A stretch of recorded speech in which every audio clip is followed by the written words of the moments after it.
네, 오늘 예비 고1 설명회를 준비했습니다. 이제 고등학교 입학을 앞둔 중3 학생들 뿐만 아니라 이제 초중학생, 오늘 주 타겟은 아마 예비 고1 학생들이 될 것 같은데요. 김샘학원에서 제공하는 대입 토탈 서비스 첫 번째로 고등과정에 대한 저희 입시 설명회를 중심으로 해서 먼저 오늘 진행을 해 드리려고 합니다. 네, 저는 입시전략연구소 소장 김대희라고 하고요. 이런 설명회라던가 이런 다양한 입시와 관련된 프로그램들을 진행하고 있습니다. 자주 이렇게 김샘학원을 통해서 영상으로 지금 계속 요즘 인사드리고 있는데 조만간 오프라인에서도 또 뵐 수 있었으면 좋겠고요. 오늘 본격적으로 한번 시작해 보도록 하겠습니다.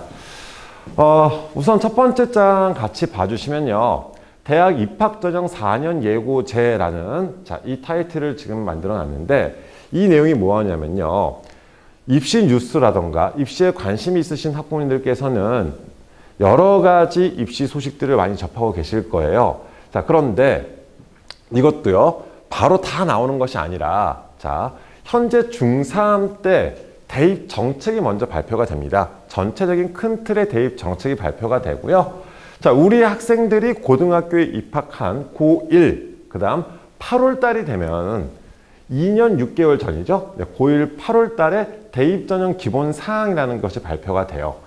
대입 전형 기본 사항에서는 대입 전형의 원칙, 전형별 기본 사항, 이런 것들과 함께 수시정시 전형 일정이 공지가 되는 거고요. 우리 친구들이 고2가 되면요. 고2 4월 달이 되어서야지만이 각 대학들에서 발표하는 대학별 전형 계획이 발표가 됩니다. 이 대학별 전형 계획에서는 모집 단위별로 모집 인원이라던가 수능 필수 응시 영역, 즉 세부적인 내용들을 이때 처음으로 공지가 되는 거예요. 그리고 나서 이런 상태에서 고3 4월 달이 되어야지 수시 모집 요강이 발표가 되는 거거든요. 지금 현재 인원이라던가 여러 가지 사항들 나온 것들이 있잖아요. 지금 중3 학생들 같은 경우는 직접적인 내용은 아니라는 얘기입니다. 다시 한번 정리를 해드리면 우리 중3 친구들이 여러 가지 입시 흐름 소식 이런 것들에 지금 휩쓸리지 않고 큰 틀에서 고3 때까지 중간중간에 이러한 과정들을 거치면서 자기한테 해당하는 그런 내용들이 나올 거거든요. 즉 우리 아이들은 2025학년도 대입을 준비하는 거잖아요. 거기에 맞춰서 앞으로 발표되는 내용들 이러한 사항들에 대해서 관심을 가지시면서 그때그때 확인하시면 좋겠다는 취지에서 먼저 보여드린 거고요. 지금 이 표 같은 경우는 제 설명회를 들으신 분들, 보신 분들께서는 자주 보시는 건데 입시가 너무 많이 바뀌고 계속해서 달라지다 보니까 저희도 이렇게 표로 정리를 해서 계속 말씀을 드리고 있어요. 먼저 이 표 쫙 보시면은 현재 올해 학년들입니다. 올해 학년들이 쭉 나오고요. 우리 지금 중3 친구들이죠. 중3 학년이 나왔고요. 두 번째 칸에는 대입 연도를 넣어놨어요. 즉 우리 지금 현재 중3 친구들이 대학교에 입시를 준비하는 형태는 2025학년도 대입을 준비하는 거예요. 그러면 여기에 한번 쭉 체크를 한번 해보세요. 헷갈리시니까 우리 중3 학생들이 해당하는 내용들이 어떤 것인지에 대해서 한번 체크를 해보시면서 같이 봐주시면 좋겠는데요. 첫 번째, 교육과정은 2015 개정 교육과정입니다. 2009 개정, 2022 개정 여러 가지, 특히 요즘 이제 2022 개정 교육과정에 대한 이야기들도 많이 나오고 있기 때문에 혹시나 헷갈리실까 봐 말씀드리는 건데 우리 중3 학생들이 대입을 준비하는 과정에서는 2015 개정 교육과정의 영향 속에서 진행되는 거고요. 수능 같은 경우도 선택형 수능이 올해 처음으로 실시가 될 예정이죠. 11월 18일에 수능이 치러지게 되는데 그 수능이요. 선택형으로 치러지는 첫 번째 수능이다. 이렇게 생각하시면 좋겠습니다.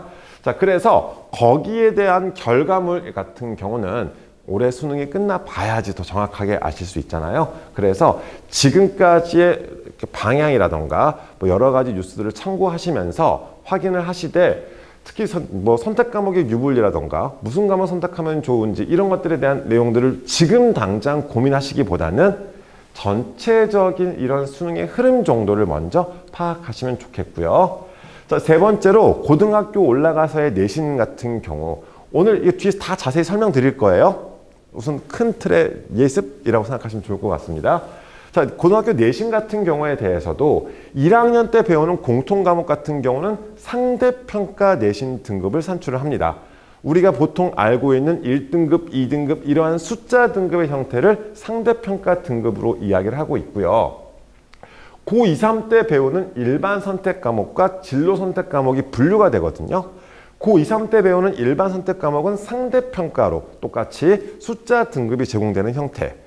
자, 진로 선택 과목이라는 과목들이 나오는데 이런 진로 선택 같은 경우는 절대평가 등급이라고 해서 A, B, C의 형태로서 등급이 나오게 됩니다.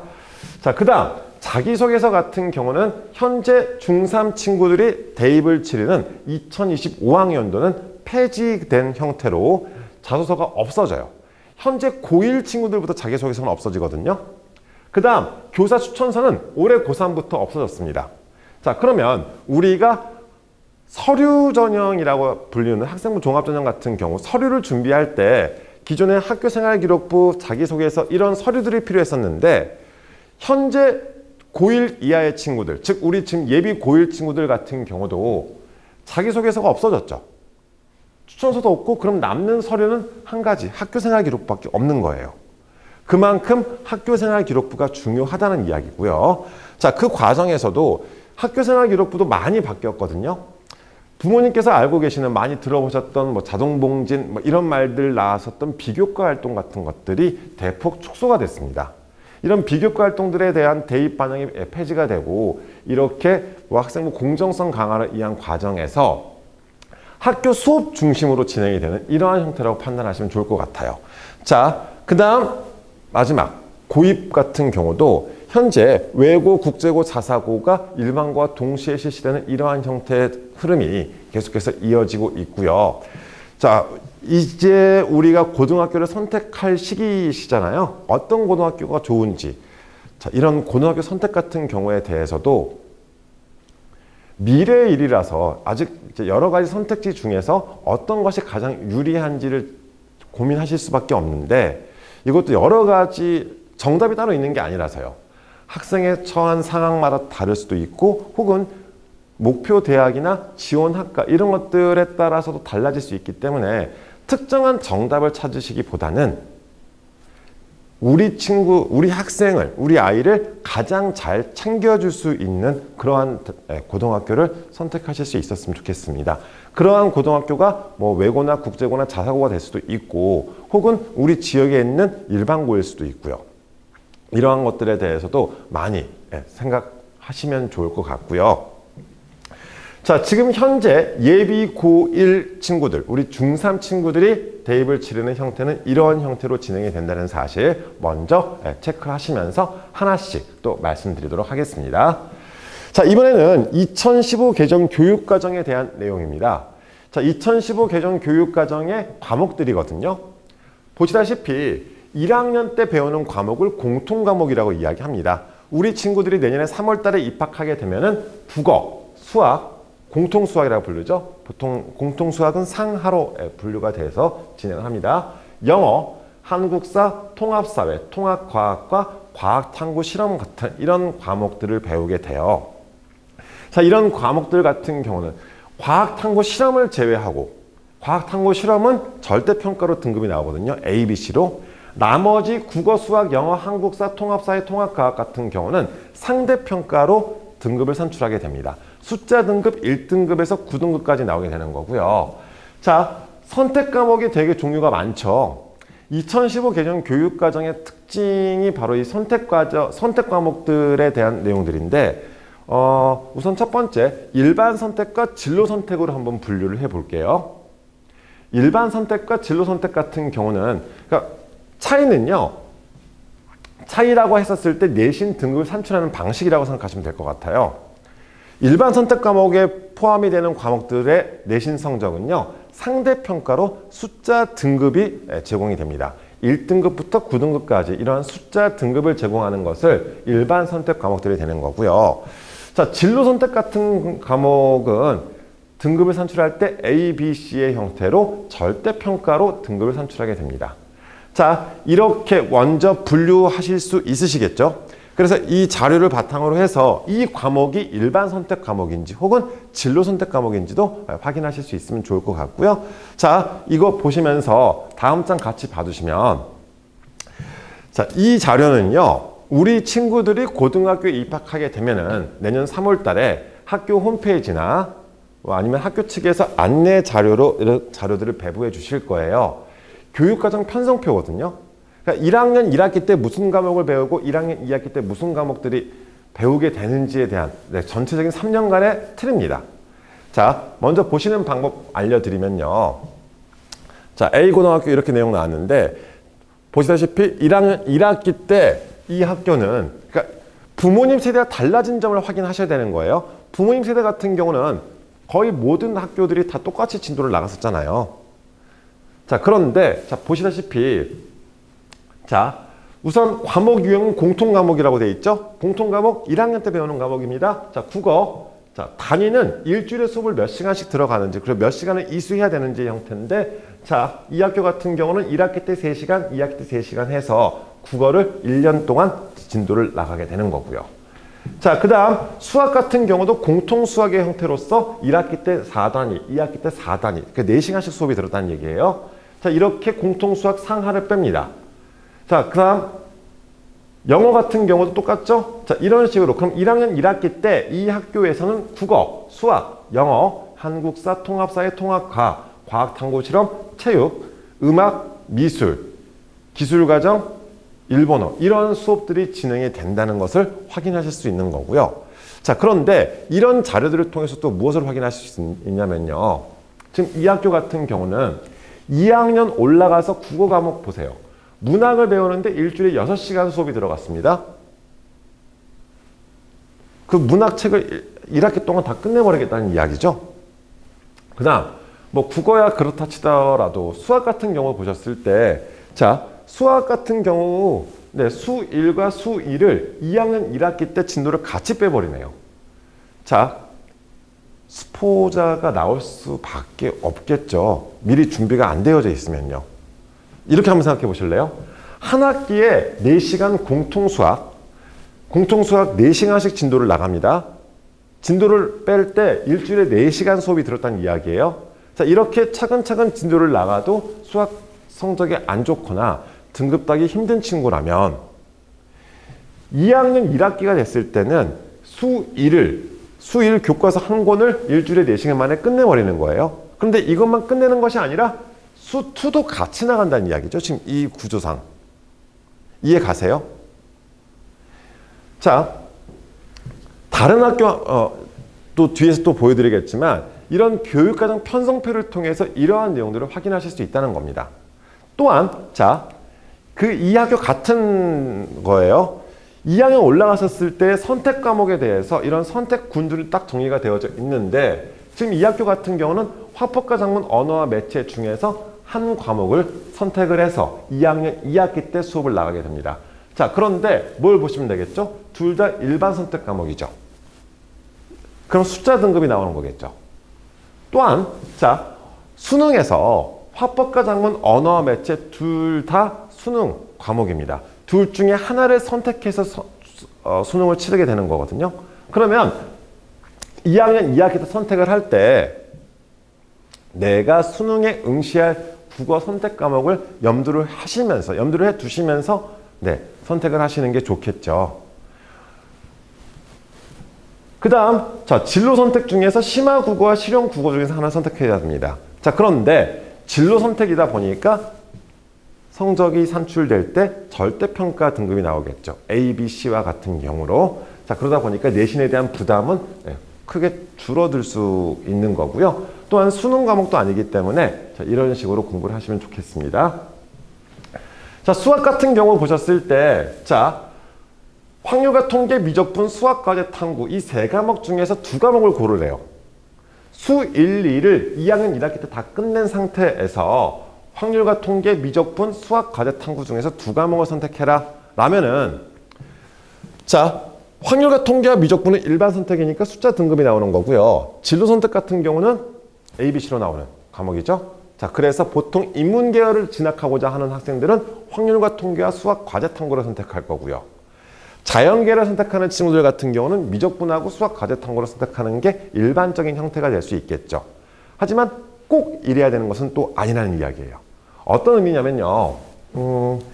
자기가 수능, 자연 계열을 희망을 하지만 수능에서 기하를 선택하고 싶은 친구는 내신 등급을 따기 위해서 일부러 미적분을 선택 안 하고 확통과 수학 과제 탐구를 선택해도 큰 문제가 안 된다는 이야기입니다.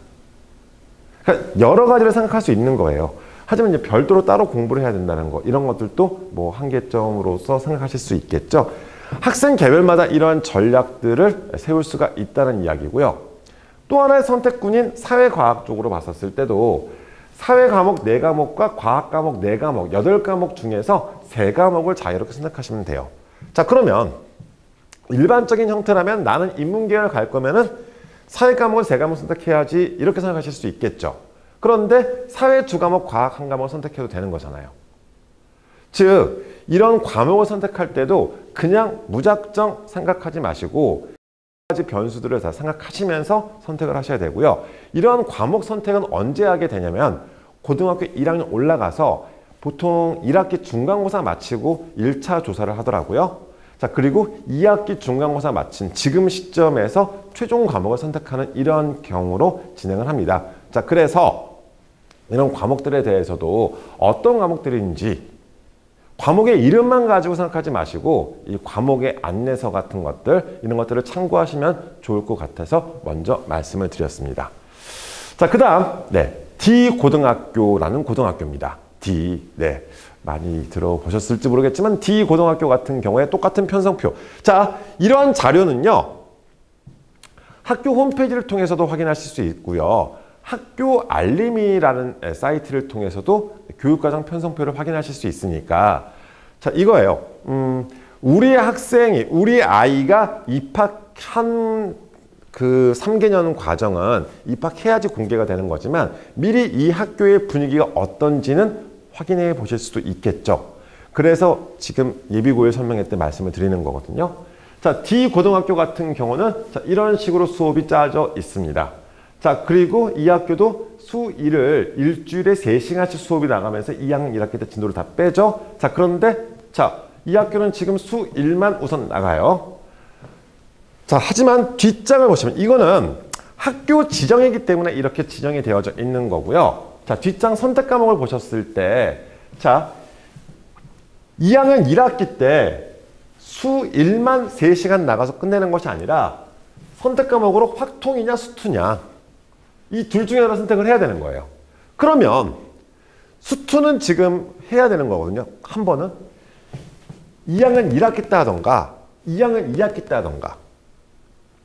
이 학교는, 이 D고등학교는 D고등학교는 2학년 1학기 때 확률과 통계를 배울래? 수투를 배울래? 그러면 내가 문과를 갈 친구예요. 인문계열 희망하는 친구면은 수투가 아니라 확통을 선택하는 게 맞겠죠. 2학년 1학기 때. 나는 자연계열을 갈 거예요. 그러면 수투를 선택하는 게 맞겠죠. 그래야지 2학년 2학기 때 조합이 또 만들어지잖아요. 그러니까 이런 식으로, 자, 벌써 지금 보세요.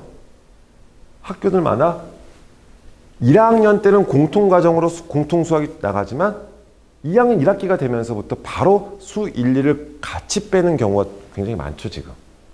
우리가, 그러니까 저도 이렇게 설명회 때 말씀을 드릴 때 수 1, 2의 중요성에 대해서는 항상 강조하거든요. 이게 또 수 1, 2가요. 수능에서 공통 과목이에요. 문과, 이과 할 거 없이, 인문계열, 자연계열 할 거 없이 공통으로 치러야 되는 과목이 수 1, 2거든요.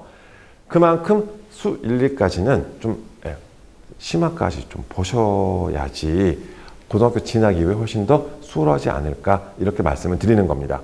뭐 선행을 많이 나갔다고 해서 좋은 건 아니지만 그렇다고 아예 준비가 안 돼 있으면 진학 이후에도 많이 힘들 수가 있거든요.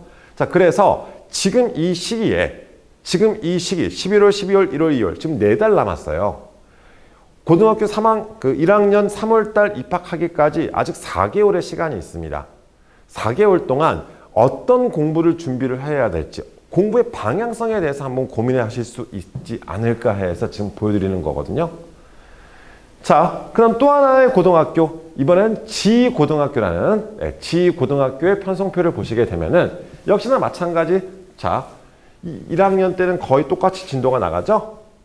자, 그런데 2학년 1학기 때 보셨을 때 문학 3시간, 수1 3시간. 자, 그리고 역시나 학교 지정 과목 말고 선택 과목으로 넘어갔을 때 자, 수1, 수2 확률과 통계 중에서 2개를 선택하라고 나오고요.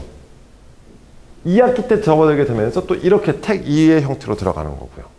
그 다음 사회 과목이 7과목과 과학 과목 5과목 중에서 자, 12과목 중에서 자유롭게 3개를 선택하라는 거죠. 그러면 내가 인문계열을 간다, 자연계열을 간다, 지금 상황에서 어떤 과목을 선택해야 될지도 한번 이 과목이 나한테 맞는지, 내가 이 과목의 성적을 잘 받을 수 있는지도 한번 생각하셔야 된다는 이야기입니다. 자, 이번엔 K고등학교 쪽 한번 더 말씀을 드릴게요. 자, 이 K고등학교 같은 경우도 수1과 수2를 2학년 1학기 때 같이 나가죠. 그 다음 영어 5단위로 다 끝내버리죠. 그러니까 이런 식으로 지금 저는 이 자료를 보는 방법에 대해서 지금 말씀을 드리는 거예요. 관심 있으신 이 근처의 고등학교, 우리 아이가 가고 싶어하는 고등학교의 홈페이지라던가 학교 알림이 사이트를 통해서 이 교육과정 편성표도 확인하시는 게 고등학교 진학을 앞둔 우리 지금 중3 친구들이 같이 봤으면 좋겠다는 거거든요. 꼭 한번 점검하시고. 그러니까 그런 거예요. 어떤 고등학교를 가면 좋아요? 이런 질문들 많이 하시잖아요. 여러 가지 자료들을 다 참고하시면서 진학 실적만을 보지 마시고요. 물론 진학 실적도 중요하긴 해요. 자, 그런데 이 학교 측의 진학 실적 같은 경우는 지금 뭐죠? 올해 입학생이라 할지라도 벌써 3년 전에 입학한 4년 전이죠. 4년 전에 입학한 학생들의 결과물인 거예요. 4년 전과 지금의 입시, 우리 아이들의 입시는 완전히 많이 달라졌거든요.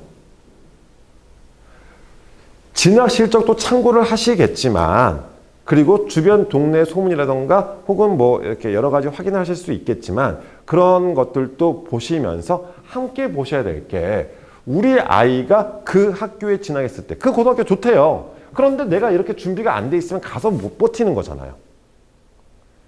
지금 최종적으로 생각을 하셔야 될 게 고입은요, 과정이에요. 고입이 결과가 아닙니다. 최종적으로 대입을 생각하시면서 그 로드맵을 세우셔야 되는 그 시기라고요. 그랬을 때 그 고등학교 가면 어때요? 그 고등학교 가면 내신 잘 따잖아요. 내신 잘 딸 수 있대요. 아직 아무도 모르는 거죠. 그런데 내신을 잘 딴다 못 딴다를 확인하시기 전에 내가 얼마만큼 준비가 되어져 있는지도 생각해 봐야 될 문제고요. 또 하나 확인해 보실 게 학생 숫자도 무시 못하는 거거든요. 선택 과목의 형태가 되면서 선택 과목 제재가 되면서 어떤 문제가 발생하냐면요.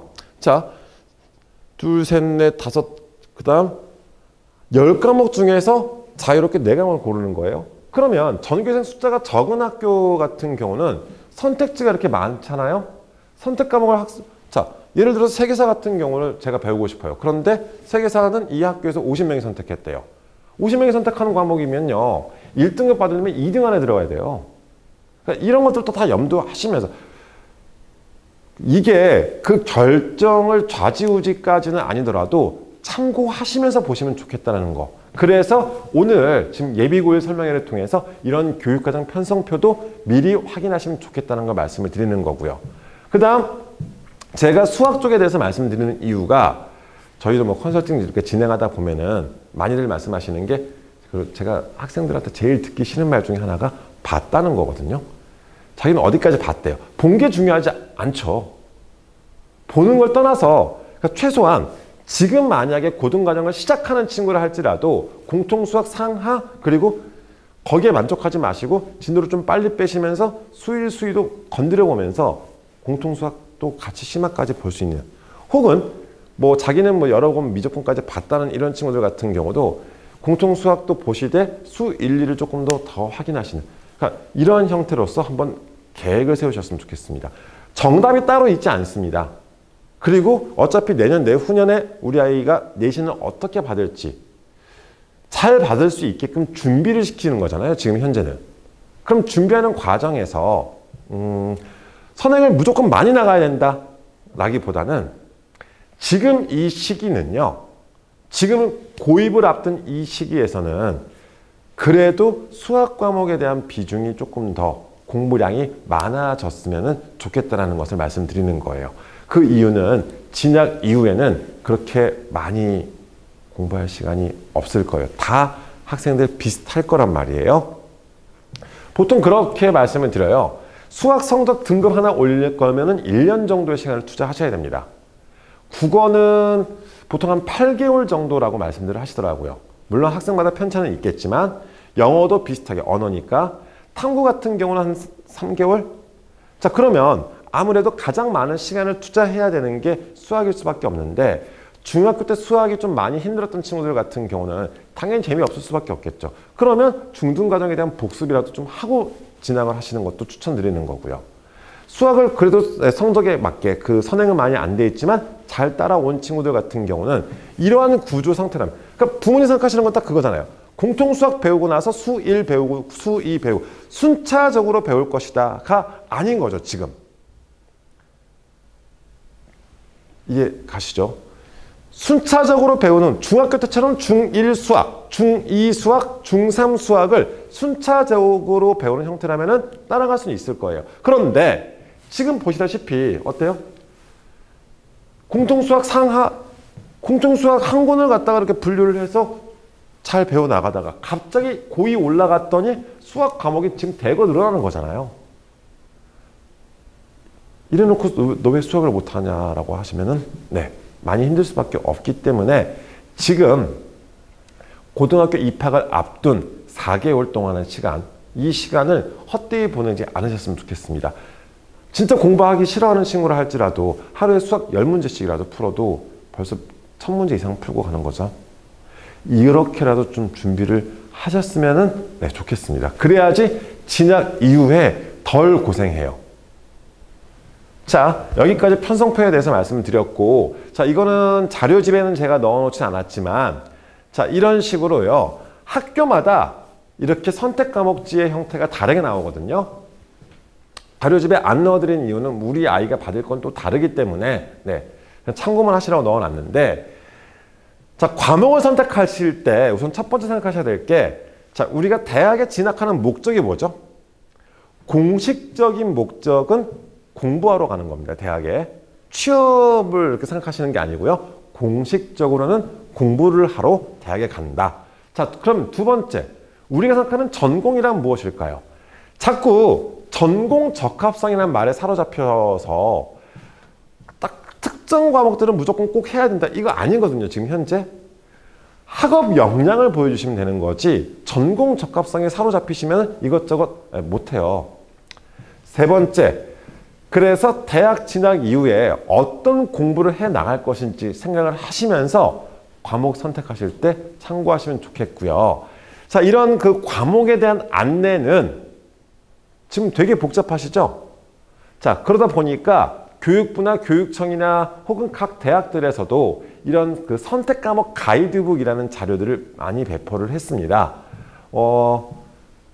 이 선택 과목 가이드북에는 이 과목에 대한 설명, 간단한 설명과 함께 혹은 희망 계열에 따른 과목 선택 안내도라든가 이런 식으로 다 정리가 되어져 있거든요. 자, 그래서 이런 자료들 조금만 인터넷 검색하시면 뭐 저희 밴드도 마찬가지고 이렇게 밴드에 다 올려져 있으니까 한번 검색을 해서 선택 과목 가이드북 한번 검색해 보세요. 그럼 이런 자료들이 나오거든요. 그래서 이거는 부모님께서도 한번 참고하시면서 학생들의 과목 선택에 대해서 그래도 네, 좀 조언을 해 주실 수 있을 것 같아서 한번 보여드리는 거거든요. 내용 한번 참고하시면서 네, 보시면 좋겠습니다. 자, 여기까지가 교육과정 편성표에 관련된 내용이었습니다. 자, 그것을 보여드린 이유가 뭐냐면 결국 내신 성적을 관리해야 되기 때문이거든요. 자, 그러면 이 내신 성적이 어떻게 구성되어져 있고 이런 내신 성적을 어떻게 관리하면 좋은지에 대해서도 말씀을 드릴게요. 우선 한 학기의 내신 성적은요. 지필고사와 수행평가가 합산되어서 만들어진 점수입니다.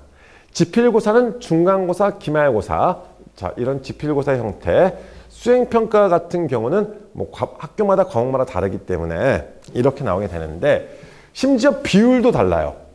그리고 뭐 40% 이상 지금 수행평가 대부분 이야기를 하는데 학교에 그 개설된 과목마다도 이런 비율이 다르거든요. 자, 이거는 연초에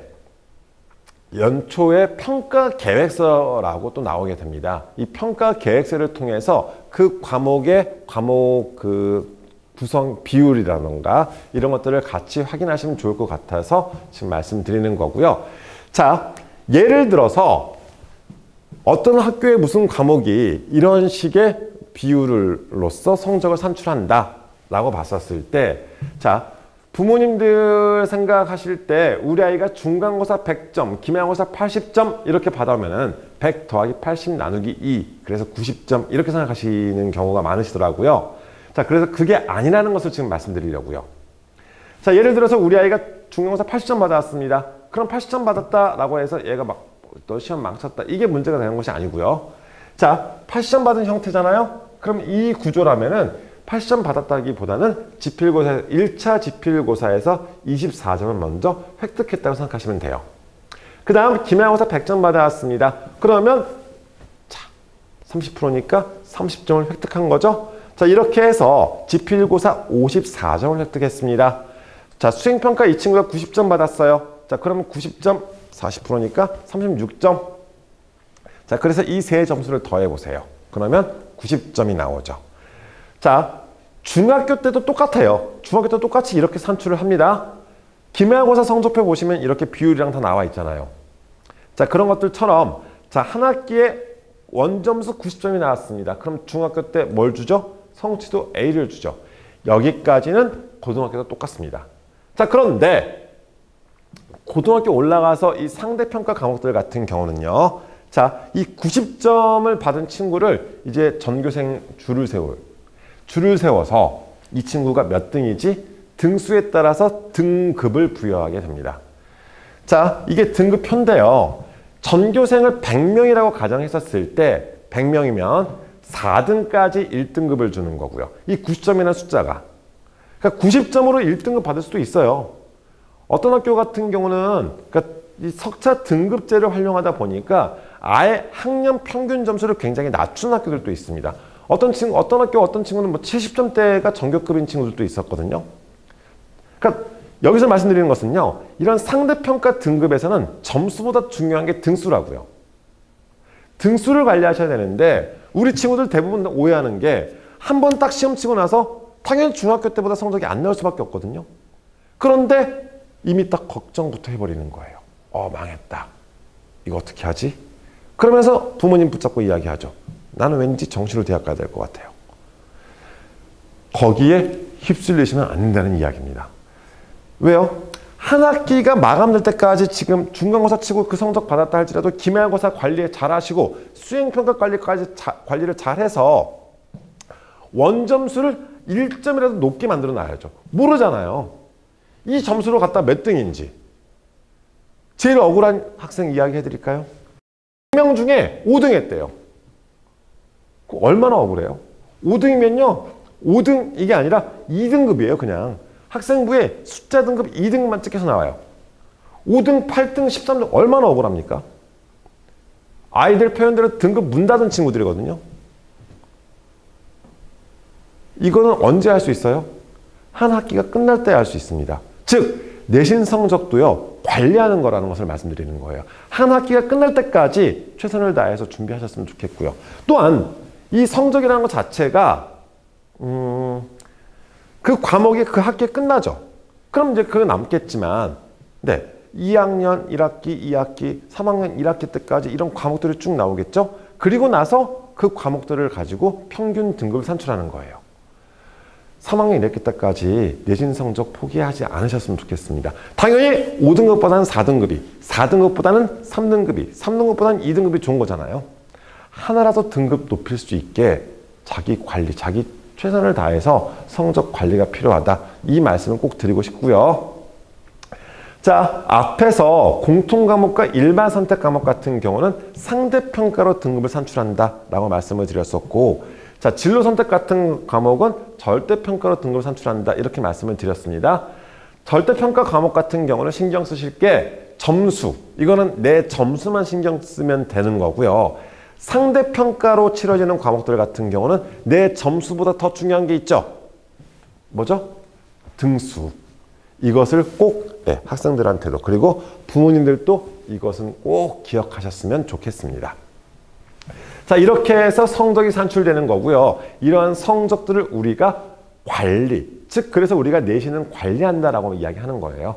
자, 이렇게 확인하시면 좋겠습니다. 자, 그렇게 해서 학교생활기록부에 이렇게 기재가 됩니다. 저는 이제 보시기 편하시라고, 비교해서 보시기 편하시라고 1학기, 2학기 이렇게 해놨지만 요즘은 한 학기별로 이렇게 나오게 되거든요. 자, 그래서 중학교 때와 고등학교 때 올라가면서 달라진 게 먼저 단위수가 나옵니다. 단위수는 일주일에 수업이 몇 시간 들었는지 이렇게 생각하시면 돼요. 그 다음 또 하나 달라진 게 뭐 있죠? 석차 등급이죠. 자, 그러면 우리는 여기서 고등학교 올라가서 공통과목과 일반 선택 과목 같은 경우는 이렇게 생각하시면 돼요. 성취도보다 중요한 게 있습니다. 중학교 때는 얘가 중요했죠. 자, 하지만 고등학교 올라가서는 공통과목과 일반 선택 과목 같은 경우는 이게 중요하지 않습니다. 얘가 중요합니다. 점수보다도 더 중요한 게 얘예요. 이것만 활용한다고 생각하시면 돼요. 진로 선택 과목 같은 경우는요. 자, 등급 안 나오죠? 성취도만 제공이 됩니다. 무조건 A를 목표로 준비를 시키시면 좋겠습니다. 이렇게 해서 성적 관리가 필요하다는 것을 말씀드리는 거고요. 자, 여기까지 우선 이제 성적 관리에 대해서 말씀을 드렸다면 지금 현재 대입 구조에 대해서 한번 설명을 드릴게요. 자, 이러한 4년제 대학교에 가기 위해서는 수시 모집이라는 것이 있고 정시 모집이라는 게 있습니다. 자, 수시 모집과 정시 모집, 이 차이가 뭐냐면요. 모집 시기의 차이라고 보시면 돼요. 9월 달부터 12월 달까지 진행되는 것을 수시라고 이야기하고요. 정시 같은 경우는 보통 12월 말, 1월 달부터 보통 진행이 됩니다. 네. 이런 모집 시기에 따른 차이인데, 자, 거기에 우리가 생각을 하셔야 될 게 이 전형이라는 거예요. 이 전형 요소, 이런 것들. 자, 먼저 많이 들어보셨을 겁니다. 학생부 교과 전형. 학생부 교과 전형은 내신 등급만을 중심으로 해서 이것을 정량적으로 평가하는 숫자 등급, 그러니까 이 학생부 교과 같은 경우는요. 1등급, 2등급, 당연히 1등급 잘한 거죠. 2.5등급, 2.6등급, 2.5등급이 잘한 거예요. 이게 학생부 교과인 거예요. 그게 정량적인 평가입니다. 2.49등급, 2.50등급, 2.49가 잘한 거예요. 걔네가 합격해요. 이게 정량적인 평가예요. 그런데 학교마다 내신 성적 산출이 또 이 구조가 다를 수 있잖아요. 그래서 오히려 상위권 주요 대학들은 교과 전형보다 종합 전형을 더 선호합니다. 종합 전형 같은 경우는 서류 평가까지 들어가는 것이기 때문에 학교생활 기록부의 그 내신 성적이 아예 반영이 안 되는 것은 아니지만 이것을 정성적으로 평가한다라는 형태거든요. 학생부 교과 전형은 정량적으로 평가한다면 학생부 종합 전형은 정성적으로 평가한다. 이 차이를 이해하셔야 되는데 학생부 교과 전형 말씀드렸었을 때 2.49등급, 2.50등급 누가 이겼다고요? 2.49가 이겨요. 학생부 교과 전형에서는. 학생부 종합 전형에서는 2.49나 2.50이나 뭐 거의 똑같이 취급한다고 보시면 돼요. 그것도 반영하면서, 그것도 확인하면서 학생부의 서류의 다른 내용까지 함께 종합적으로 평가하는 형태. 이렇게 생각하시면은, 네, 이 두 가지 비교하실 수 있으실 거고요. 그 다음, 논술 같은 경우는 뭐, 지금 현재도 그렇게 많은 숫자를 뽑고 있지 않기 때문에 1, 2학년 때는 논술 위주로 대학을 가겠다는 생각을 많이 안 하셨으면 좋겠습니다. 적어도 고2 때까지 2년간은 다른 생각 없이 학생부 중심으로 대입을 준비하셔야 된다는 것을 말씀드리는 거고요. 실기는 특기자인데 주로 예체능 쪽 생각하시면 됩니다. 그 다음 정시에서는 주로 수능 위주의 전형으로 학생들을 선발합니다. 뭐 많은 대학들이 수능 100%의 형태로 점수를 반영해서 진행하는 이러한 형태로 선발을 하는데요. 자, 아까 앞에서 말씀드렸다시피 현재 인원까지 발표된 형태는, 인원이 발표된 것은 현재 고2 학생들까지, 우리 아이들도 고2 때가 되어야지, 고2 4월 달에 인원이 발표가 되는 거예요. 그 전까지는 인원 모르십니다. 자, 그런데 지금 인원 보시다시피 어때요? 2022학년도 올해 고3입니다. 2023학년도 올해 고2 친구들 인원이에요. 자, 그런데 먼저 지금 수시 정시 비율을 보세요. 수시에서 올해 고3 친구들은 75.7%, 정시 24.3%였다면, 자, 보시다시피 어때요? 현재 고2 친구들 수시 78%, 역대 최대죠. 정시 22%. 자, 수시 쪽 문이 훨씬 넓죠. 제발 중간에 정시파하겠다 이런 생각 안 하셨으면 좋겠다는 거 같이 말씀을 드릴게요. 자, 이것을 조금 더 자세히 말씀을 드리면, 자, 수시, 정시, 자, 차이는 뭐라고요? 모집 시기예요. 수시로 가든 정시로 가든, 네, 자기가 희망하는 목표 대학, 목표 학과에 가면 좋은 거잖아요. 나는 수시로 갈 거야, 난 정시로 갈 거야. 왜 지금 결정하실 필요 없습니다. 고민하지 마세요. 재밌는 얘기 하나 해드릴까요? 우리 고1, 2 친구들 중에, 현재 고1, 2 친구들 중에 많은 친구들이 와서 그 얘기를 합니다. 선생님, 전 정시파예요. 그런데 그 친구들이요, 고3 9월 달에 다 원서 쓰더라고요. 수시 원서 다 지원해요. 자긴 정시파라고 우기던 친구들이 수시 원서 씁니다. 아니, 뭐 쓰는 게 잘못된 게 아니라 고1, 2 때 아무 생각 없이 그냥 정시파라고 살아왔던 그런, 차라리 말이나 하지 말지 말이죠. 네. 다시 한번 말씀을 드릴게요. 거의 90% 이상의 친구들이요, 수시 원서에 지원해요. 또한 수시는 최대 6회까지 지원이 가능하거든요. 그리고 한 학교에도 여러 장의 카드까지 지원하실 수 있습니다. 반면 정시는 정해져 있죠. 가군, 나군, 다군이. 확률적으로 봤었을 때 지금 거의 한 7, 80% 가까이를 수시에 선발을 하고, 거기다가 최대 6회까지 지원하다 보니까 중복 합격도 많이 나와요. 그래서 예비도 많이 돌아요.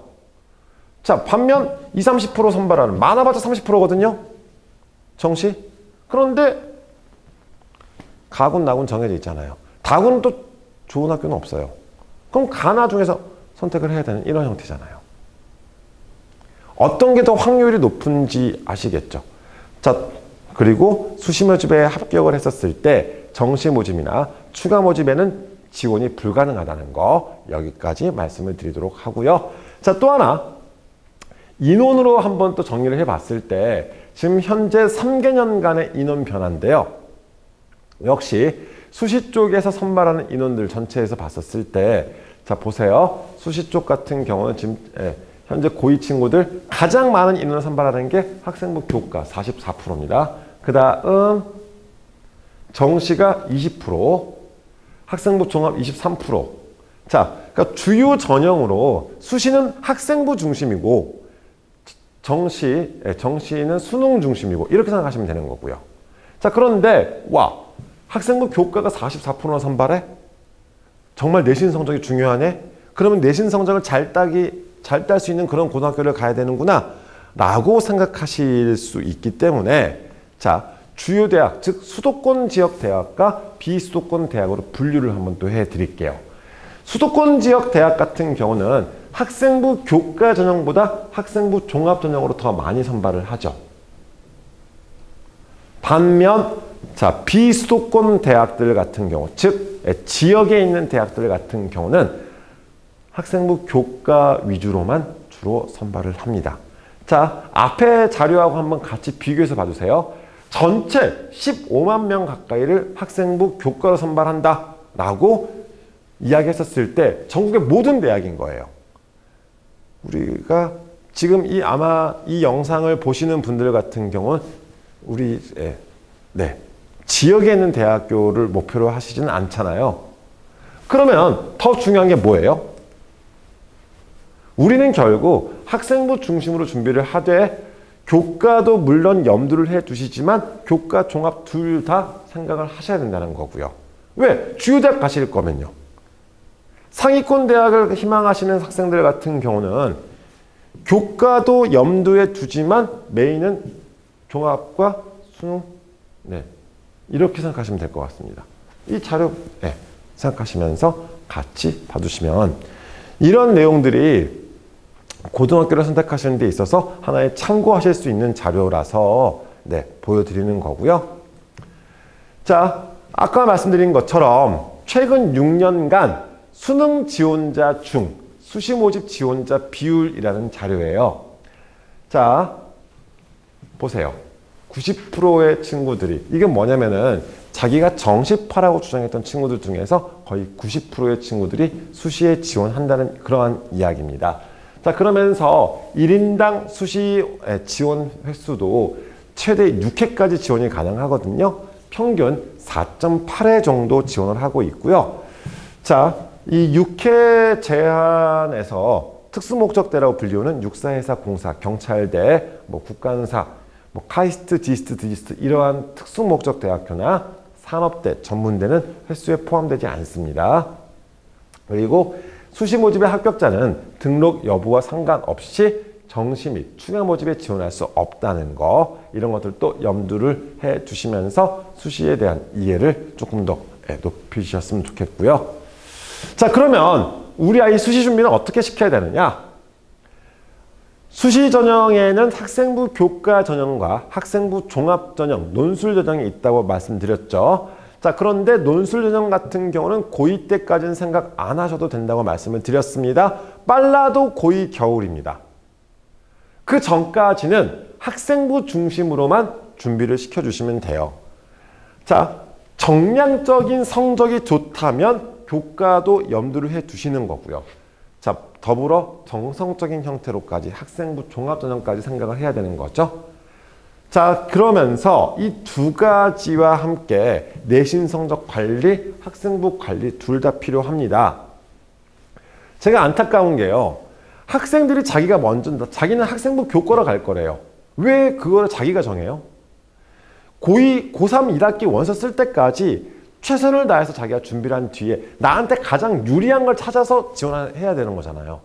그런데 왜 1학년, 2학년 때부터 나는 교과로 갈 거예요? 전 종합으로 갈 건데요? 나는 정시로 갈 거예요. 왜 자기가 자기 문을 닫아놔요? 그러지 않으셨으면 좋겠습니다. 최선을 다한 뒤에 마지막에 학교 선생님이든 학원 선생님이든 혹은 저희 같은 컨설턴트든 상담 받아보시면서 나한테 가장 유리한 게 어떤 전형인지를 꼭 생각하세요. 나중에 후회하지 마시고요. 자, 그 다음 학생부 관리 쪽에 대해서도 말씀을 드렸을 때 전공 적합성에 얽매이지 마시고 가장 중요한 것은 자기가 학업 역량이 우수하다는 것을 어떻게 어필할 것인지를 고민하셨으면 좋겠습니다. 추가로 자, 우리가 항상 이 모의고사 관리 쪽에 대해서도 많이 말씀을 드리는데 고등학교 입학하게 되면요. 대부분 지역에서 3월, 6월, 9월, 11월 1년에 4차례 모의고사를 치릅니다. 물론 이제 지역 교육청마다 치르지 않기도 하지만 1년에 2차례 치르는 경기도 지역이라던가 이렇게 교육청마다 좀 차이는 있어요. 그런데 이런 3월, 6월, 9월, 11월 모의고사 치르잖아요. 3주 뒤에 성적표가 나옵니다. 이 3주 뒤에 성적표 나오는 걸 바탕으로 했었을 때 그 성적표를 계속 관리를, 이게 직접적으로 대입에 반영은 안 돼요. 하지만 자기의 기준이 되는 거거든요. 모의고사 성적을 바탕으로 해서 자신의 정시 기준선을 잡을 수가 있습니다. 이 기준선이 왜 필요하냐면요. 자, 예를 들어서 제가요. 정시로 경북대를 갈 수 있는 정도의 점수대가 계속해서 유지를 했어요. 이 정시 기준선은 주로 100분이라는 것을 통해서 확인하실 수가 있는데, 자, 이걸 통해서 제가 정시로 경북대를 갈 수 있습니다. 그러면 내가 수시를 준비하는 것은 경북대 이상의 점수대를 가지고 있는 대학교들. 예를 들어서 중앙대, 경희대를 주로 타겟으로 했었을 때, 그러면 중앙대, 경희대에서는 학생부 교과, 학생부 종합, 논술 어떤 것으로 학생들을 선발을 하지? 학생부 종합 전형 준비는 어떻게 해야 되지? 이 방향성에 대해서 조금 더 자세히 볼 수가 있잖아요. 예를 들어서 제가 모의고사 성적을 바탕으로 해서 제가 모의고사 준비를 막 열심히 잘했어요. 그랬더니 중앙대 경희대를 갈 수 있는 정시 기준선을 가지고 있습니다. 그러면 수시 준비는 스카이, 서성급 여기를 준비할 수 있는 거잖아요. 만약에 이런 모의고사 기준선 자체가 없잖아요. 그러면 뭘 기준으로 내가 준비를 해야 되는 거예요? 기준 잡기가 너무 힘든 거예요. 그래서 자신의 모의고사 성적, 이 모습 좀 관리를 꾸준하게 하셨으면 좋겠습니다. 부모님께 말씀드릴게요. 모의고사를 치르고 나서 3주 뒤면 성적표가 나오고요. 우리 아이가 집에 가져오지 않더라도 담임 선생님께 확인하시면은요, 담임 선생님도 다 관리하시거든요. 꼭 그렇게 해서 모의고사 성적 관리 받으셨으면 좋겠습니다. 자, 이렇게 수시 준비를 진행하셨으면 좋겠고요. 자, 지금 이제 주로 오늘 이제 대구 지역에서 제가 컨설팅을 진행하다 보니까 대구 지역 학생들의 대입 준비 경향성 꼭 이렇지는 않습니다만 1등급 대 친구들 같은 경우는 모의고사 성적과 학생부 관리, 그 다음 뭐 기타로 학교장 추천을 받을 수 있는지 여부, 자기가 뭐 의치기여를 희망하거나 이런 지원학과 혹은 부모님께서 생각하시는 그 진로 방향과 학생의 의견 차이 이런 것들을 염두를 해서 봤더니 보통 1등급 대 친구들이 지원하는 경향이에요. 추천을 받으면 서울대 직윤 추천, 그러니까 한 고등학교에 2명씩 추천을 받는 거거든요. 자, 추천을 받을 수 있으면 직윤, 아니 추천을 못 받아서 한 3등 뭐 이런 친구들은 일반 전형으로 그래도 서울대 한번 지원해 보는. 그 다음 고대 학교장 추천 전형이나 연대 학생부 종합 전형 이런 것들로 주로 라인을 잡더라고요. 경북대는 많은 학생들이 씁니다. 그러니까 안전하게 하나 정도 가져가겠다 이런 취지인 것 같아요. 그러니까 며칠 전에 또 뉴스에서 뭐 지방대학의 위기 막 해가지고 경북대생의 뭐 70, 80%가 이탈을 하고 그게 뭐 이상한 뉴스인 것 같아요. 잘못 해석한 거거든요. 중복 합격을 한 거죠. 6개 다 합격, 그러니까 수시에서 6장의 카드가 있잖아요. 6개를 다 합격할 수 있습니다. 그러면 이탈한 게 아니라 6개 선택지 중에서 내가 선택해서 가는 거잖아요. 자, 그런 형태 생각하시면 되는 거고요. 2등급 대 친구들이 보통 이런 식으로. 자, 뒷장 보시면 3등급 대 친구들, 4등급 대 친구들. 3등급 대 친구들 같은 경우도 이제 영남대 학생부 교과나 계명대 학생부 교과 전형 3등급 대 친구들이 지금 교과를 쓰거든요. 이런 식으로 해서 준비를 하는구나 봐주시면 좋겠습니다. 즉 우선 내신 성적 같은 경우도 자 3등급 대 2, 3등급 대 친구를 할지라도 자기의 내신 성적에 대해서 너무 막 불리하다, 자신 없다, 포기하지 마시라고 지금 보여드리는 거거든요. 우리 친구들이 고3 1학기 때까지 대략 40여 과목 정도를 학교에서 배우게 돼요. 그 중에서 숫자 등급이 나오는 과목은 한 30과목에서 35과목 정도가 나오더라고요. 그것의 평균 등급이 2, 3등급 되면 열심히 잘한 거잖아요. 너무 근심 걱정 고민하지 마시고 꾸준하게 자기 관리하면서 성적 관리해 나가셨으면 좋겠습니다. 괜히 정시파 이런 이야기 안 하셨으면 좋겠고요. 물론 정시파라고 해서 무조건 불리한 건 아니에요. 그런데 자기 정시 기준선 최대한 높여놓으면 좋겠죠. 그런데 아예 학생부를 신경 안 쓰거나 이러잖아요. 그럼 이 친구들이 대부분 수시에서 6논술 씁니다. 6논술 쓰기도 힘들어요. 날짜 겹쳐버리거든요. 나중을 생각해서 원서를 쓸 거를 생각하시면서 최소한 내신 성적이 좀 불리하다고 했었을 때 내신을 포기하지 마시고 하나라도 좀 마지막까지 좀 관리하시라는 취지로 말씀을 드리는 거고요. 만약에 그래도 끝까지 정시파라고 우긴다면 우리 그 재수생 학원 분들 이렇게 재수생 학원 학생들도 저희가 컨설팅 진행하거든요. 정말 문제집 많이 풉니다. 만약에 우리 지금 현재 고1, 2 친구들이 자기 정시파라고 주장하고 싶다면 그 재수생만큼 문제집을 좀 풀어낸다라면 인정해 주시더라도 그게 아니라면은 정시파는 없다라고 생각하시면 좋을 것 같아요. 이렇게 말씀을 드렸고요.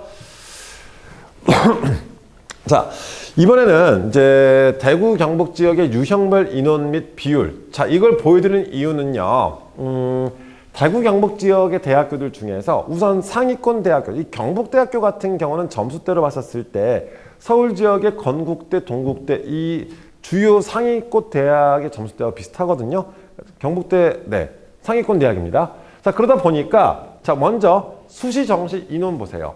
수시 69.6, 즉 7대 3 정도의 비율로 선발을 하죠. 자, 나머지 학교들 비율 보세요. 자, 그런데 보셔야 될 게 전형별 인원 비율이에요. 지금 상위권 대학으로 분류가 되는 경북대는 어때요? 교과 전형 25%, 종합 전형 30%, 수능 전형 30%. 뭐를 많이 뽑죠? 수시에서는 종합, 정시에서는 수능이죠. 그런데 그 아래급으로 평가되는 우리 점수대가 아래급인 대학들, 뭐 영남대, 김영대 이런 학교들을 보셨을 때 어때요? 뭘 많이 뽑아요? 교과로 더 많이 뽑죠. 그러면 교과, 물론 내신 등급이라는 것 자체가 굉장히 중요한 요소입니다. 자, 하지만 교과는 정량적으로만 평가하는 거고요. 이거를 정성적으로 평가하는 종합. 그러면 고등학교 선택을 하실 때 어떤 이제 유불리에 대해서도 한번 고민을 해 보실 수가 있겠죠. 자, 우리 친구들은 여기가 목표가 아니에요. 그럼 이제 서울 주요 대학들 한번 수시 전형. 이거는 현재 고2 친구들 거까지 발표가 됐기 때문에 고2 친구들까지 보여드릴게요. 자, 우선 스카이라고 불리는 대학들입니다. 자, 스카이에서의 수시 전형들이거든요. 지금 정시는 뺐습니다. 수시만이에요. 자, 보세요. 뭐 서울대는 어차피 교과 전형이 따로 없기 때문에 지금 학생부 종합으로 1,900명. 자, 학생부 종합으로 지금 몇 명이죠? 800명. 교과는 500명이죠. 연세대. 그 다음 고려대 학종으로만 1,300명. 교과로 네, 870명. 그러면 우리가 어떤 것을 더 지금 염두를 해 두셔야 되는 거죠? 확률적으로 봤을 때도 마찬가지. 그리고요, 또 하나 제가 지금 서울 주요 대학을 지금 보여드린 이유가 지금 보세요. 수능 최저 학력 기준을 제가 따로 명시를 해놨죠. 굉장히 높은 수준의 수능 최저 학력 기준을 요구하고 있습니다. 내신 성적만 좋다고 해서 이게 되는 게 아니라는 거예요. 무조건 극강의 내신을 만들겠다? 그럼 만약에 정말로 어디 시골에 있는 학교에 가서 1.0을 받았어요. 그러면 네, 이것을 써볼 수 있겠죠. 수능 최저도 없지만 여기 지원해 볼 수가 있겠죠. 1.0. 네, 이건 시골 아니면 힘들어요. 어디 읍면 단위의 전교생 100명 중에 4명만 공부하는 그런 학교 아니면 네, 그거 힘들어요. 그럼 한 과목에, 자, 그런 학교에 갔습니다. 한두 과목 삐끗했어요. 2등급 나와버렸어요. 그럼 1.0 몇 혹은 1.1 몇 나오겠죠. 불안할걸요? 그런 형태인 겁니다. 자, 그래서 우선 수능 최저 학력 기준을 충족하는 게 수시에서는 정말 중요하다더라. 이거를 기억하셨으면 좋겠고요. 자, 그 다음 또 주요 대학인 서성, 한, 이까지. 자, 학생부 교과 전형 172명, 학생부 종합 548명, 학생부 교과 370명, 학생부 종합 1040명. 자, 어때요? 우리가 생각을 할 때 우리 아이가 상위권 대학에 혹은 희망하는 학과에 진학하기 위한 확률적으로 접근했었을 때 무조건 내신만 가지고 쩔쩔매는 것보다는 내신도 염두를 해 두지만 서류와 수능 최저를 충족할 수 있는, 즉 네, 상위권 대학의 진학률이 높은, 그러니까 왜 전국 단위 자사고의 인기가 아직도 높을까요? 왜 내신 따기 힘들다라는 것을 알면서 서울이 강남이나 뭐 목동이나 뭐 대구는 수성구, 부산은 해운대구 이런 교육 특구 지역으로 학생들이 몰릴까요? 여러 가지 염두를 하실 수 있겠지만 학교 분위기도 무시 못하는 거고요. 내신 성적만 가지고 학생부 교과로만 보냈던 이러한 형태와 달리 학교 수업의 질도 차이가 있는 것 같아요. 학생부에 다 기재가 되잖아요. 다 이런 것들 참고하시면서 준비 전략을 세우셨으면 좋겠습니다. 현재 고2 학생들까지의 전형 계획이 발표됐기 때문에 그 전형 계획을 보여드리는 거고요. 자, 대부분 지금 상위권 대학교에서는 높은 수준의 수능 최저 학력 기준이라는 것을 가지고 있구나. 이것을 염두해 두시면서 봐두시면 좋겠습니다. 자, 저런 수능 최저 학력 기준 다 충족할 수 있잖아요 라고 하실지 모르겠지만 서울대학교 같은 경우가 지금 바뀐 거거든요. 원래 지금 3개 등급 합 7로 바뀌었는데요. 원래는 3개 영역 2등급이었어요.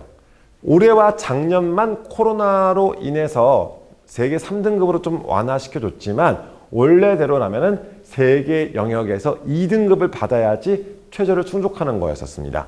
자, 그런데 보시다시피 서울대학교 지역균형 선발 같은 경우는 한 고등학교에서 2명씩 추천을 하는 거거든요. 그럼 누구를 추천할 것 같으세요? 전교 1등, 2등이겠죠. 그런데 그 친구들이 3개 영역에서 2등급을 못 받는 거예요, 지금. 각 고등학교에서 난다 긴다 전교 1, 2등 하는 친구들의 지금 미충족자 비율을 보세요. 굉장히 높죠. 이게 수능 최저를 충족하는 게 그만큼 힘들다는 겁니다. 꼭 모의고사 성적도 관리가 필요하다는 거. 고등학교 1, 2학년 때 모의고사 신경도 안 쓰는 친구가 갑자기 고3 올라가서 수능 준비한다고 안 나와요. 내신하고 수능하고의 가장 큰 차이는 저는 그건 것 같아요. 내신은 집중력 있게 자기 관리가 잘 되는 친구들이 성적이 잘 나온다면 물론 벼락치기도 가능하고요. 수능 같은 경우는 꾸준하게 공부하는 친구가 결국 잘 나오는 것 같아요. 꾸준하게 문제도 많이 풀면서 그런 식으로 생각하시면서 봐두시면 좋겠습니다. 자, 이거는 수능 최저 합격 기준이 없는 한양대학교라는 대학교의 합격자 등급이거든요. 수능 최저 합격 기준이 없다 보니까 굉장히 높은 수준. 지금 한양대학교에 가는 친구들의 지금 내신 등급 보세요. 굉장히 높은 수준의 내신 등급이 나오게 됩니다. 왜요? 수능 최저가 없다 보니까 저기 시골에 살고 있는 경쟁력이 약한 시골에 살고 있는 그러니까 내신 따기 쉬운 고등학교의 전교급 친구들이 자 오로지 내신만 가지고 여기 가는 거예요. 그 차이 아시겠어요? 이렇게 생각하시면서 참고하시라고 지금 보여드리는 거고요. 자, 이번에는 경북대학교 자료를 하나 보여드리는데 지금 경북대학교 자료를 보여드리는 이유는요. 지금 경북대학교 홈페이지 들어가시면은 입시 결과 자료들 경북대학교는 굉장히 친절하게 최저기준 통과 인원까지 공개를 해주고 있습니다. 자, 그렇게 보시면서 지금 보세요. 예를 들어서 자, 경북대학교의 지금 학생부 교과 전형입니다. 교과 전형 같은 경우는 내신 성적만을 보는 거죠. 자, 화학과 3개 영역 등급 합 8, 즉 국수, 영탐 4개 영역 중에서 3개 영역에서 합 8을 맞추면 돼요. 뭐 2, 3, 3. 그래도 최저 충족한 거거든요. 자, 모집 인원 8명이었습니다. 49명이 지원했대요. 경쟁률 6.13대 1. 와, 굉장히 높았죠? 자, 그런데 49명 중에 지원자 49명 중에 3합 8을 맞춘 친구를 봤더니 9명밖에 안 되는 거예요. 무섭지 않으세요? 49명 중에 9명만 최저를 충족한 거죠. 자, 그리고 나서 두 번째로 보실 게 추합 최종 번호, 추가 합격이거든요. 예비 1번까지 합격을 했대요. 왜요?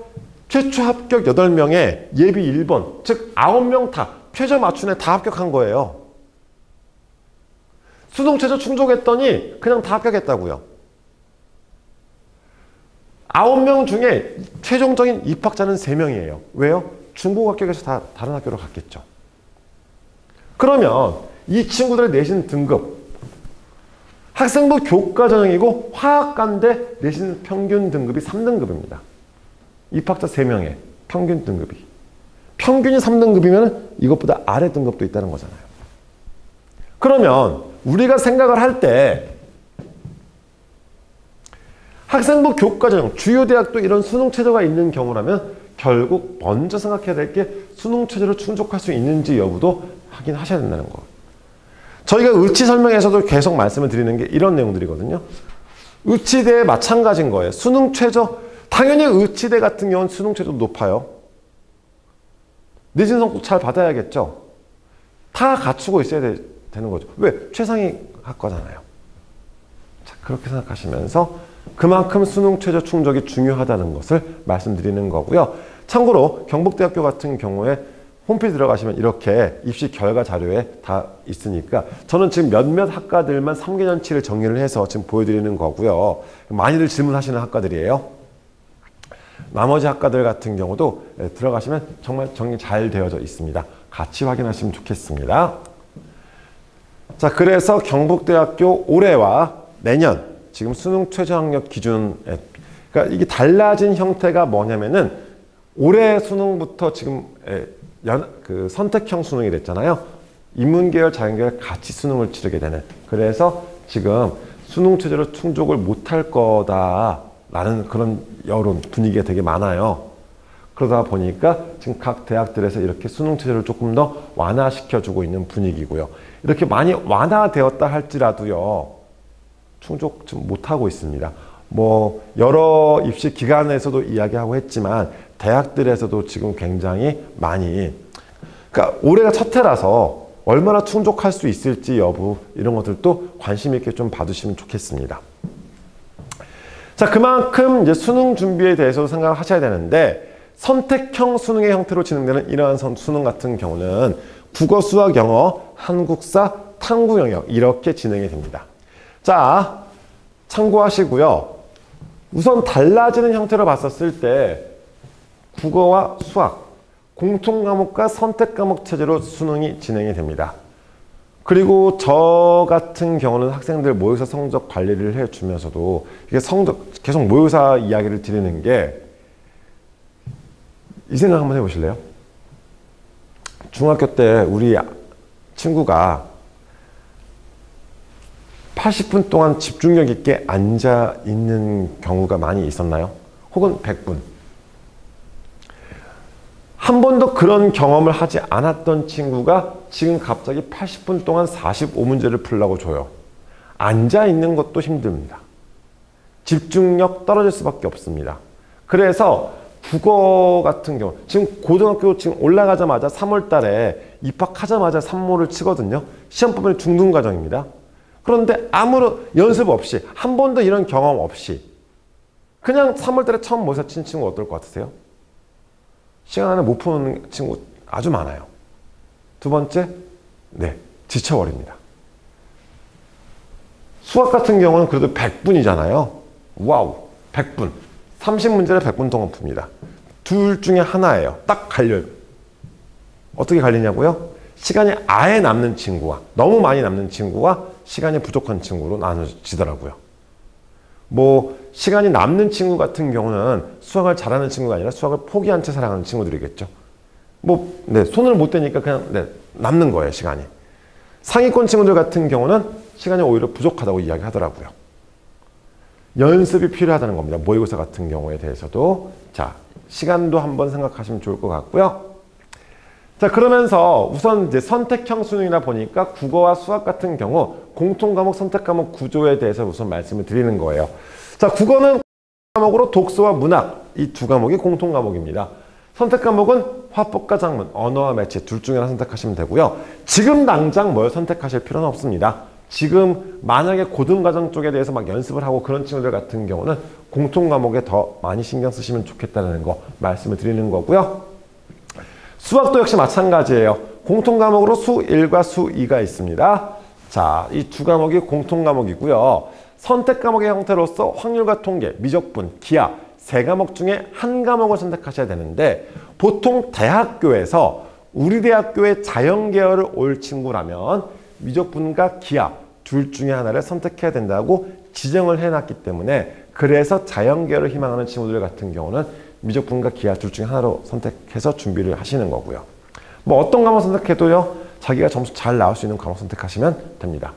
역시 지금 당장 고민하지 마시고요. 지금은 우선 공통과목 쪽에 대해서 더 많이 관심을 가져주시는 게 좋을 것 같아요. 22문제가 전체 30문제 중에서 22문제가 출제가 되고요. 총 배점은 74점이 배점되어져 있습니다. 자, 이게 왜 중요하냐면요. 이제 성적표가 이렇게 나오거든요.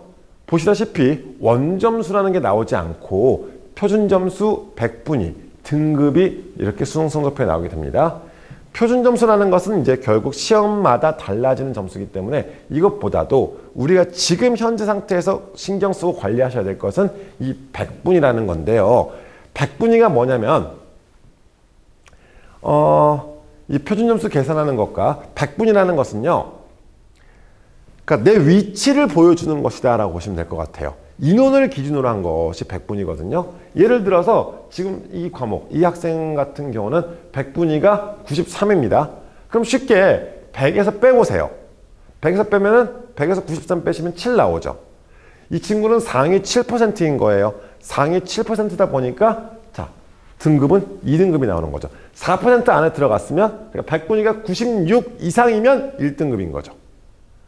내 밑에 있는 아이들의 숫자라고 보시면 됩니다. 자, 이 100분위를 통해서 내 위치를 관리하시는 거고요. 자, 그 다음 점수 산출 방식인데 국어와 수학 같은 경우는 선택 과목 체제로 달라지게 되면서 선택 과목의 유불리를 최소화하기 위해서 이러한 복잡한 과정을 거쳐서 산출을 합니다. 이것을 꼭 기억하셔야 될 필요는 없지만 참고하시라고 넣어놨고요. 자, 우리가 지금 이렇게 이제 봐야 될, 이걸 확인하는 이유가 뭐냐면, 공통 과목이 중요하다는 것에 대해서 지금 말씀드리고 싶거든요. 현재 특히나 고등학교 입학을 앞두고 있는 우리 예비 고1 친구들 같은 경우는 지금 당장 수능 과목 선택을 무엇을 할 것인지를 고민하는 것이 아니라 공통 과목에 대해서 심화까지 탄탄하게 좀 실력을 키웠으면 좋겠다는 취지에서 말씀을 드리는 거예요. 자, 공통 과목이 왜 중요하냐면요. 배점 같은 경우도 당연히 문제 숫자도 많았고 수학 같은 경우는 30문제 중에서 22문제가 공통 과목 출제가 되거든요. 배점도 74점이 배점되어 있습니다. 자, 그런데 배점이 높아서가 아니라 자, 표준 점수를 산출하는 과정을 지금 정리해 놓은 거거든요. 어려우시죠? 차라리 이 예시를 보시면 더 편할 것 같아요. 자, 만약에 두 학생이 둘 다 원점수 90점이 나왔습니다. A라는 학생은 90점 받았는데 공통 과목 70점, 선택 과목 20점. B라는 학생은 90점인데 공통 과목 65점, 선택 과목 25점. 이렇게 해서 90점이 나왔어요. 그런데 최종적인 표준 점수는 공통 과목을 더 높게 받은 A라는 친구가 표준 점수가 더 높게 나온다. 왜요? 공통 과목 표준화 점수에다가 이 비율을 각각 곱하거든요. 공통 과목은 0.74, 74%니까 0.74, 선택 과목 0.26. 그럼 당연히 공통 과목이 더 중요하다고 말씀드릴 수 있는 거죠.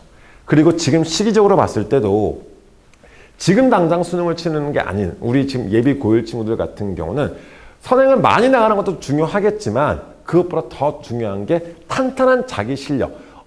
킬러 문항 같은 경우에 대해서까지 접근할 수 있는, 손을 댈 수 있는 그 정도의 탄탄한 심화까지 필요하다는 것을 꼭 말씀드리고 싶고요. 자, 이렇게 참고하시면 좋을 것 같고요. 자, 이번에는 이제 학교생활기록부 쪽에 대해서 말씀을 드릴 건데 학교생활기록부가 현재 고1 친구들부터 달라집니다. 지금 계속 달라지고 있는데 우리 학생들이 내년에 고등학교 입학하게 되면은 이렇게 적용을 받게 돼요. 가장 중요한 것은 학교생활기록부 전체 항목 중에서 제일 중요한 것은 교과활동 세부능력 및 특기사항, 세특이라고 불리는 이 내용이라고 보시면 될 것 같아요. 과목당 500자씩 기재를 해주십니다. 자, 그런데 아까 말씀드렸다시피 우리 친구들이 고등학교 입학해서 대략 한 40과목 정도를 배운다고 말씀드렸잖아요. 40과목의 선생님들께서 각각 500자씩 기재를 해주신다고 가정을 한다면 그것만 해서 2만 글자예요. 책 한 권이 나올 겁니다. 이 친구가 수업 시간에 어떤 식으로 수업을 받고 있는지, 수업에 대한 자세, 공부 태도, 뭐 학업 의지, 열정, 전반적인 내용들이 다 기재될 수 있는 거잖아요. 학생의 학업 역량을 보여줄 수 있는 가장 대표적인 형태가 이 세특이기 때문에 이 세특은 꼭 자기가 관리를 하셔야 된다는 거. 자기가 수업 시간에 뭘 했는지 정도도 좀 체크를 하시면서 자기 생각들, 자기가 찾아본 내용들 이런 것들에 대해서 다 정리가 되어져 있으면 더 좋다는 겁니다. 두 번째, 행동 특성 및 종합 의견 같은 경우는 담임 선생님께서 연말에 작성해 주시는 거, 교사 추천서를 대체한다고 생각하시면 될 것 같고요. 자율활동 같은 경우는 학교 활동이라고 생각하시면 됩니다. 그 다음 동아리 같은 경우도 학교 공식 동아리만 이제 기재가 되는데 전공 적합성도 보여줄 수 있겠고 학업 역량도 들어갈 수 있겠고 자기가 평소에 관심 있던 분야 뭐 지적 호기심 여러 가지 것들을 다 담아낼 수 있습니다. 어떤 동아리가 좋아요 라기보다는 그 동아리 어떤 특정 동아리에 들어가서 자기가 어떤 활동을 하는지가 더 중요한 것 같거든요. 꼭 동아리에 대해서도 활동을 많이 한다가 무조건 좋은 것이 아니라는 거죠. 자기 내용을 담아낼 수 있는 그런 동아리. 예를 들어서 영자신문사 얼마나 좋습니까? 자기 영어 능력도 보여주면서 관심 분야를 기사로 작성할 수도 있는 거고요. 꼭 이런 것들이 아니더라도 독서 토론 동아리. 왜요? 토론 주제로 잡았을 때 자기 관심 분야 토론 주제 잡을 수 있잖아요. 그리고 독서 활동도 여기다 적어놓을 수도 있잖아요. 봉사활동 같은 경우는 특기사항도 미기재, 실적의 시간이거든요. 실적도 대입에 반영하지 않습니다. 차라리 그 시간에 저는 공부를 했으면 좋겠습니다. 진로활동 같은 경우도 장래희망 지워져서 제공됩니다. 진로희망, 장래희망 쓰는 거 있잖아요. 대입에 반영되지 않습니다. 진로에 관심을 가지고 자기가 한 활동만 들어갈 뿐입니다. 그렇다 보니까 전공 적합성만 강조하지 마시고요. 그 다음 수상 경력도 대입에 반영하지 않습니다. 상 많이 받아봤자 의미가 없습니다. 그 시간에 공부하셨으면 좋겠습니다. 자, 독서활동 대입에 반영하지 않습니다. 책을 읽지 말라는 뜻은 아닙니다. 이 독서활동을 반영하지 않는 이유는 지금도 학생들이 독서활동상과 함께 학교생활기록부 곳곳에다가 자기가 독서한 내용들을 다 지금 채우고 있거든요. 즉 스토리를 만들어라 이 이야기라고 생각하시면 돼요. 목록만을 제출할 필요 없이 달랑 독서 1학년 1학기 때 무슨 책 읽었다 이런 목록만을 제공하지 말고 그 책을 왜 읽었는지 수업과 연관을 시키던가 학교 자율활동이나 동아리활동과 연관을 시켜서 그것을 스토리로 풀어내라. 이 책을 읽은 이유, 이 책을 통해 무엇을 자기가 찾아냈고 그 다음 호기심으로 어떻게 연결시켰고 독서활동을 활용을 해야 되는데 그것을 활용하는 내용에 대해서 정의를 하라는 이러한 형태거든요. 독서도 마찬가지예요. 독서 같은 경우도 지금 시기에 읽어두시면은 읽어서 내용 정리해 두시면 더 시간적인 여유가 생기겠죠. 내년에. 지금 4개월이라는 시간 지금 되게 소중한 시간입니다. 책들도 좀 과목별로 골고루 저는 뭐 제가 희망 계열 전 물리학과에 갈 거니까 물리책만 읽을 이게 아니라 국어, 영어, 수학, 사회, 과목별로 어차피 세특에도 기재할 수 있기 때문에 과목별로 한두 권 정도씩 골고루 읽어두시는 것을 추천하고 있고요. 그 학생부에 기재되는 독서 같은 경우는 결국 이런 스토리, 자기의 호기심을 찾아보기 위해서 호기심을 해결하는 과정에서 이런 책들을 찾아봤다라는 식으로 기재하실 수 있게끔 정리해 두시면 좋겠습니다. 자, 이런 달라진 학교생활기록부의 포인트는 바로 이거죠.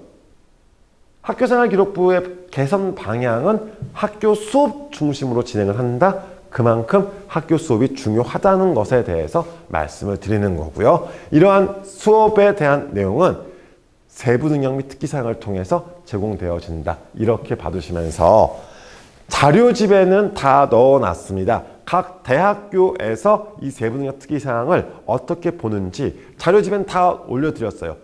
그거 확인하시면서 아, 이런 게 세부 능력 특기사항이구나 보시면 좋겠고요. 자, 이 자료는요, 서울대학교에서 뭐 교육 컨퍼런스를 진행하면서 보여준 자료인데, 결국 입시라는 것을 대입을 이렇게 생각하시면 좋을 것 같아요. 그 대학교, 그 학과에서 공부할 수 있다는 역량을 강조할 수 있게끔 이렇게 보여주십사 정리를 해 드리는 겁니다.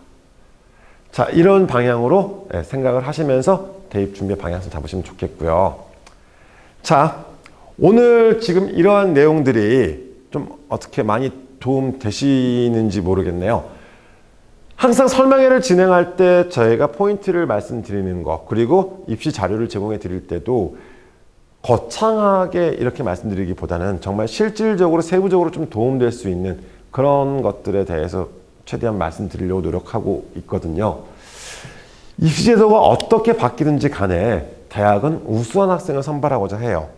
그러면 내가 우수하다는 것을 어떻게 보여줄 것인지를 고민하셔야 되는데, 그게 내신 성적이나 수능 성적 같은 정량적인 요소가 될 수도 있고요. 대학에서도 이걸 보죠. 학생부 교과로 내신, 정시로 수능, 그리고 수시에서도 수능 최저 학력 기준, 추가로 학생부까지. 지금 고등학교 입학도 안 한 예비 고1 친구들이 나는 정시로 대학 갈 거야, 이런 거 지금 생각하지 마시라는 얘기예요. 고1, 2 때는 공통과목과 일반 선택 과목들을 통해서 철저한 내신 관리 하시기 바라고요. 학생부 종합전형에 대한 준비는 학업 역량에 초점을 맞추고 준비하셨으면 좋겠습니다.